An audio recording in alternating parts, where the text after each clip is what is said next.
আসসালামু আলাইকুম। আশা করি সবাই ভালো আছেন। আলহামদুলিল্লাহ, আল্লাহর অশেষ রহমতে আমরা আপনাদের দোয়া ভালো আছি। যে যেখান থেকে আমার ভিডিওটি দেখছেন, ছোট হলে আদর, স্নেহ, ভালোবাসা, আর বড় হলে আমার সালাম। আমি আপনাদের মাঝে নতুন একটি ভিডিও নিয়ে হাজির হলাম। আমার ভিডিওটি কি তা সম্পূর্ণ ভিডিও যে আমার সঙ্গে থাকুন, দেখতে থাকুন। আজকে আপনাদের মাঝে আমি কি ভিডিও নিয়ে হাজির হয়েছি। আমরা ঢাকা থেকে আসার পরে এখন পরের দিন ফাহাদ চলে যাবে মাদ্রাসায়, তাই ফাহাদকে নিয়ে আমার মায়ের সাথে দেখা করতে যাব। যাই ওখান থেকে চলে আসব। আর ঈদের পরে তো আমরা চলে গেলাম ঢাকা। মায়ের সাথে আর দেখা হলো না বা যাই নেই। তো এখন ফাহাদকে নিয়ে যাব। আর তাছাড়া ফাহাদ হাফেজ হওয়ার পরে তো আর বাড়িতে আসা হয় না, এই প্রথমে আসা হয়েছে। তো এই জন্য আর আমার কাছে যাওয়া হয় না। তাই আমার খুব আদরের নাতি, বড় ঘরের বড় নাতি। তাছাড়া বড় ঘরের বড় নাতি তো সবসময় আদরের হয়। তো আম্মা খুব আদর করে আমার ছেলেকে, ছেলে মেয়ে সবাইকে। ওদেরকে খুব আদর যত্ন ভালোবাসা সবই দেয়। তো এই চললাম এখন মায়ের সাথে দেখা করে কি তার নাতিকে নিয়ে আমি মাদ্রাসায় দিয়ে আসবো, এটা কি হয় সম্ভব? না। তাহলে আমি যাচ্ছি এখন ফাহাদকে নিয়ে ওর নানুর কাছে, নানুর সাথে দেখা করানোর জন্য। তো সবাই সঙ্গে থাকুন, দেখতে থাকুন ওইখানে গিয়ে কি হয়।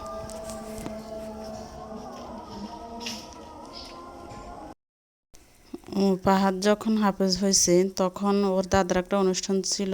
হাফেজ হওয়ার পরে দাদার একটা অনুষ্ঠান ছিল। ওই অনুষ্ঠানে একদিনের জন্য ফাহাদকে নিয়ে আসছে। তখন তার নানা ভাইয়া এবং তার মামা এ বাড়িতে আসছে, তাদের সাথে দেখা হয়েছে, কিন্তু তার নানুর সাথে দেখা হয় নাই।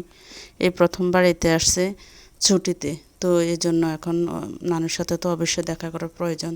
তাই চললাম ওর নানুর সাথে দেখা করে ওকে নিয়ে তারপরে মাদ্রাসায় দিয়ে আসবো। তো সবাই সঙ্গে থাকুন, দেখতে থাকুন পুরো ভিডিও, যে আমার সঙ্গে থাকুন। এদিকে দেখেন সব ধান কাটা হয়ে গেছে।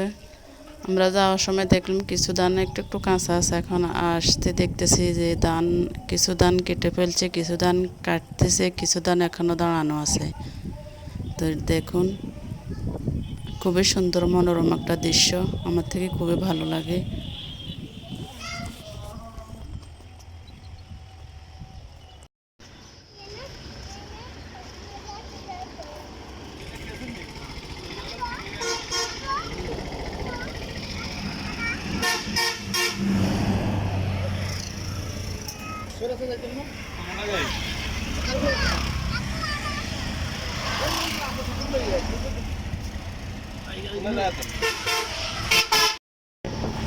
এই যে আমরা আল্লাহর নাম পড়ে রওনা দিয়ে দিছি। আর এখানে যাচ্ছি আমি, ফাহাদ, টুপাইদা যাচ্ছি। আর রাহির বাবা বাড়িতে আছে, রাহির প্রাইভেট আছে, রাহি যাবে না। আর আমরা দুপুরে খাওয়া দাওয়া করে, রান্না বান্না করে, খাওয়া দাওয়া করে এরপরে রওনা দিলাম আল্লাহর নাম পড়ে।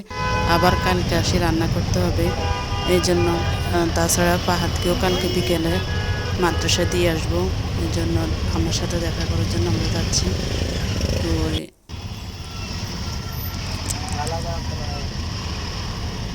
এখানে জ্যামে আটকাছি প্রায় 1 ঘন্টারও অধিক। আমাদের নোয়াখালীতেও জ্যাম আছে, দেখলাম ঢাকা শহরের জ্যাম, কিন্তু সে জ্যাম নোয়াখালীতে চলতেছে। এই জ্যামে 1 ঘন্টারও অধিক সময় আমরা চৌরাস্তা দাঁড়ায় আছি। কি আর করার, বোর হয়ে গেলাম। চতুর্দিক থেকে গাড়ি ব্লক হয়ে জ্যামে আটকা পড়ে আছি।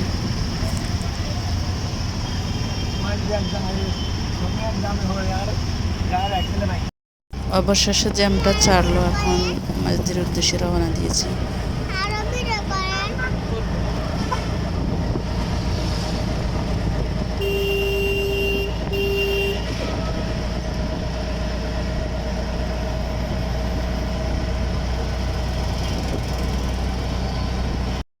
এই যে সিএনজি থেকে নেমে এখন নিয়ে নিলাম রিক্সা। রিক্সা দিয়ে আমাদের বাসায় যাওয়া যায়, ডাইরেক্ট সিএনজি ওখানে যায় না। আর তাছাড়া নিজেদের সিএনজি নিয়ে আসলে তখন যাওয়া যায়।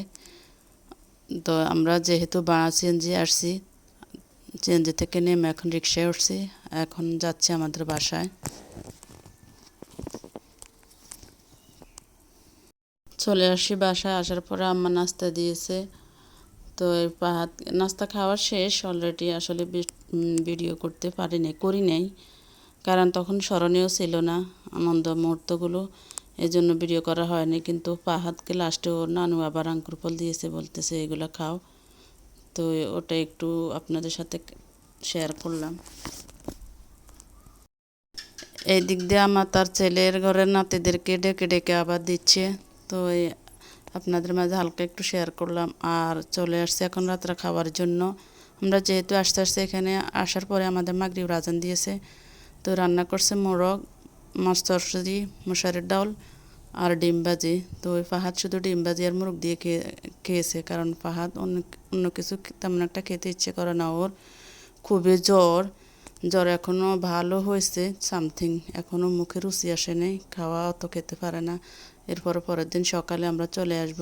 তো ঘুম থেকে উঠে দেখি ভাবি নাস্তায় তৈরি করে নিল পরোটা আর গরুর মাংস। বা আমরা বাসায় চলে আসবো, এই জন্য আমাদের তাড়া আছে, আসিস আবার রান্না বসাইতে হবে।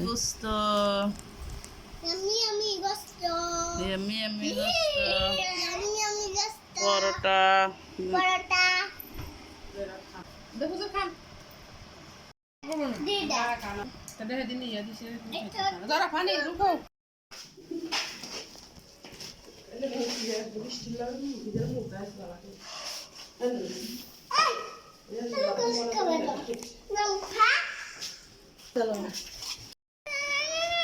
এখন বের হয়ে গেলাম। আর দেখেন ঘরের সামনে যদি দোকান থাকে তাহলে বাচ্চাদেরকে নিয়ে একটা মহা বিপদে, যেটাই দেখে এটাই খাওয়ার জন্য ইচ্ছে করে।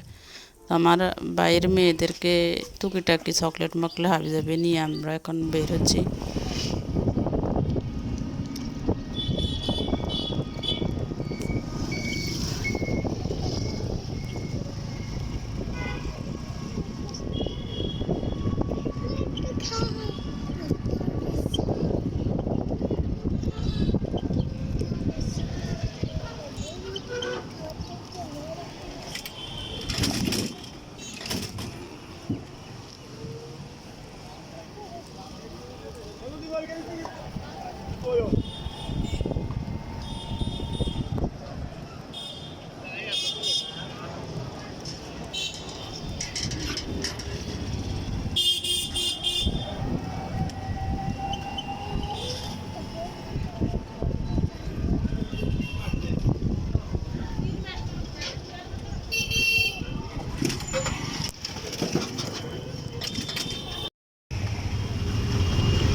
চলে আসছি বাড়িতে। আর আসার সময় দেখেন আম্মা একটা পুতলা ধরাই দিছে, ভিতরে কি কি আছে জানি না। আসার সময় ব্যাগটা হাতে উঠাই দিছে।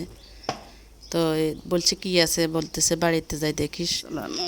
যাক, মার মন বলে কথা। তো চলে আসছি এখন। আর এসে দেখেন ঘরের কি যে অবস্থা।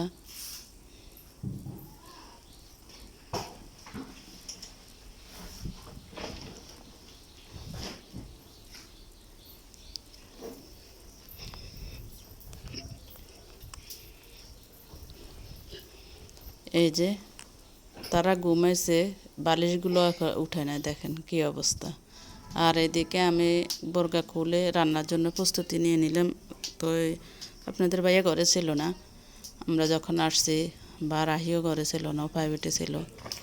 তো আমি আসি রান্না বসাই দিয়েছি, এদিক দিয়ে মাছ দিয়ে আর সিনাল দিয়ে চরচড়ি করে নিচ্ছি। আর ডাউল রান্না করতেছি, কারণ ঘরে পড়লাম না, কাঁচা বাজার নাই, এখনও কাঁচা বাজার আনে নাই। আপনাদের ভাইয়াকে ফোন করছি আর ও আসার সময় নিয়ে আসছে মোরগ। তো মোরগ নিয়ে আসছে, আর এখনও মোরগগুলো আমার রান্না অর্ধেক হয়ে গেছে, এর মধ্যে মোরগ নিয়ে আসছে। তো মোরগ আজকে আর রান্না করব না, এখন প্রসেসিং করে আমি রেখে দিব ফ্রিজে।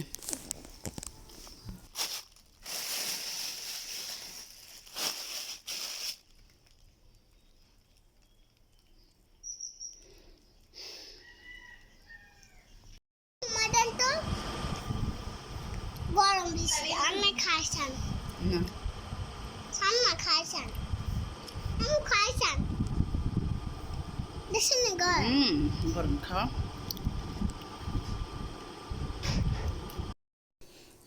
আর এদিকে ফাহাদ আজকে আর মাদ্রাসা যায় নাই, তাকে বলতেছি, সে বলতেছে সে আজকে যাবে না।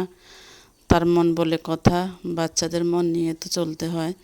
ওর শরীরের অবস্থা একটু এখনও আছে, মানে খাওয়ার এখনও রুচি আসে নাই, আছে ধ্যান জ্বরের মধ্যে থেকে উঠছে তো 104 ডিগ্রি জ্বর হয়েছে।